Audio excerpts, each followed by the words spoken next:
कानून मंत्री रविशंकर प्रसाद के न्यायिक सेवाओं में आरक्षण वाले बयान पर बोले विजय मानकर, केवल निचली अदालतों में आरक्षण से नहीं चलेगा काम, हाई कोर्ट और सुप्रीम कोर्ट में भी लागू करनी होगी एससी, एसटी और ओबीसी के लिए आरक्षण की व्यवस्था। मोदी सरकार निचली अदालतों में जजों की नियुक्तियों में एससी, एसटी तबके को आरक्षण देना चाहती है। कानून मंत्री रविशंकर प्रसाद ने हाल ही के दिनों में मीडिया से चर्चा करते हुए कहा है कि उनकी सरकार अखिल भारतीय न्यायिक सेवा आयोग के पक्ष में है।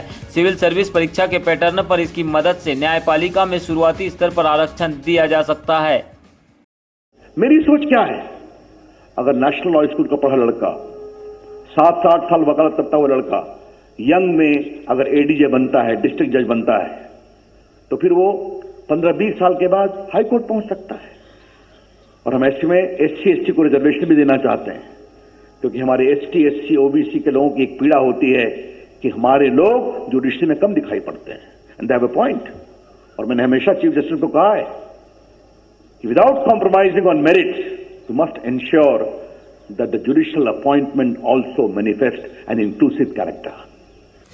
लॉ मिनिस्टर रविशंकर प्रसाद ने हाल ही के दिनों में एक सप्ताह पहले कानून मंत्री के इस बयान पर विजय मानकर ने करारा जवाब दिया है। उन्होंने कहा है कि केवल निचली अदालतों में आरक्षण देने की बात करना ठीक नहीं होगी। सरकार को हाई कोर्ट और सुप्रीम कोर्ट में भी इस तरह की व्यवस्था करनी चाहिए।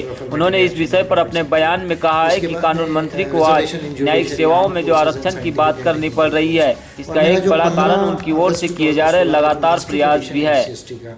उसमें ऑलरेडी ये पॉइंट है कि भाई रिजर्वेशन इन जुडिशरी होना चाहिए।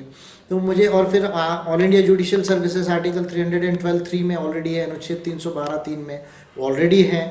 तो मुझे ऐसा लगता है कि रविशंकर प्रसाद जी जो है, जो इस अनुच्छेद के तहत ऑल इंडिया जुडिशियल सर्विसेज की बात कर रहे हैं, और रिजर्वेशन इन जुडिशरी तो इम्पॉर्टेंट है कि हाई कोर्ट और सुप्रीम कोर्ट में होना चाहिए। केवल आप डिस्ट्रिक्ट कोर्ट्स में देकर नहीं चलेगा। मैं जो रिजर्वेशन इन जुडिशरी की बात कर रहा हूँ वो आपके आर्टिकल 124 को अमेंड करने की बात कर रहा हूँ। तो मैं समझता हूँ अगर ये होता है तो देश के अंदर बहुत बड़ी बात होगी। एपीआई की वजह से बीजेपी को ये बात कहनी पड़ रही है सारी, ये बात मैं क्लियरली कह सकता हूँ। चाहे रविशंकर प्रसाद हो, चाहे मोदी जी हो, जिन्होंने affirmative action in private sector के ऊपर 22 सितंबर को पीएमओ ने जो मीटिंग बैठाई थी, या अभी रिजर्वेशन इन जुडिशरी की बात हो, या अभी जो यूनिवर्सल बेसिक इनकम जो है किसानों को जो ये कर रहे हैं, या और भी कुछ स्कीम्स करने वाले हैं, ये तमाम चीज़ें एपीआई की वजह से बीजेपी को करना पड़ रहा है।